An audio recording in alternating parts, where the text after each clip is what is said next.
السلام عليكم ورحمة الله تعالى وبركاته. طبعا اليوم جبنا لكم وجبة غريبة عجيبة، لا موجودة في الدنيا ولا في الآخرة. أمزح معاكم. طبعا أول شيء لازم تتأكد أن المستشفى قريب منك كيلو أو كيلوين. حبيت أسوي هذه الوجبة الغريبة العجيبة اللي ما أدري كيف خطرت على بالي. هي بس مجرد تفاح وليمون وزبادي. كل اللي عليك تقشر التفاح بهذه الطريقة، أي طريقة كانت اللي يناسبك.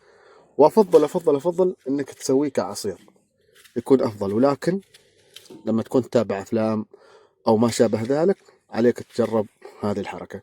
طبعا هذه الوجبة مفيدة، تغنيك يعني عن الريوق، تغنيك عن الغداء، تغنيك عن العشاء إذا حبيت تسويها. تفاحة واحدة أو تفاحتين حسب اللي يناسبك أنت، ولا توجد فيها سعرات حرارية وايد أصلا، بس شوية زبادي يعني. كل اللي عليك تقشر التفاحة بهذه الطريقة مثل ما تشوف أمامك الآن، وعندك الزبادي. اختار الزبادي اللي يناسبك او اللي متوفر في بلدك، بس تأكد من التاريخ انه يكون ما منتهي يعني. اذا كان الزبادي منتهي راح يعورك بطنك وراح تشوف الويل. ما كل اللي عليك تختار وش تسموها ببلادكم، هاي الخاشوقة او القفشة او الملعقة، وتحطي على التفاح. طبعا وجبة مستحيل تشوف مثلها ابدا في اليوتيوب، ابدا، لا في اليوتيوب لا في التلفزيون لا في اي مكان.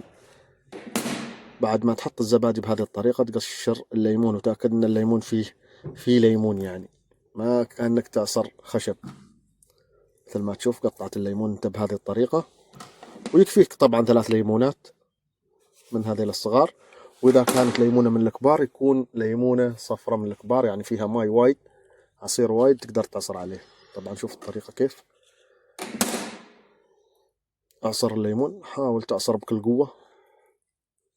هذا طبعا الليمون ما في عصير وايد يعني، بس لحيت ان هذا اللي متوفر اخر في الثلاجة.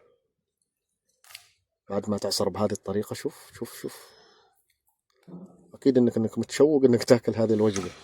وجبة غريبة عجيبة. هذه لو في اوروبا راح يضربوا عليها ترند، وراح تكون قيمتها اغلى من كذا. هنا ما تكلفك اكثر من 10 درهم. طبعا شوف الطريقة، شوف اللذاذة، شوف الامور كيف.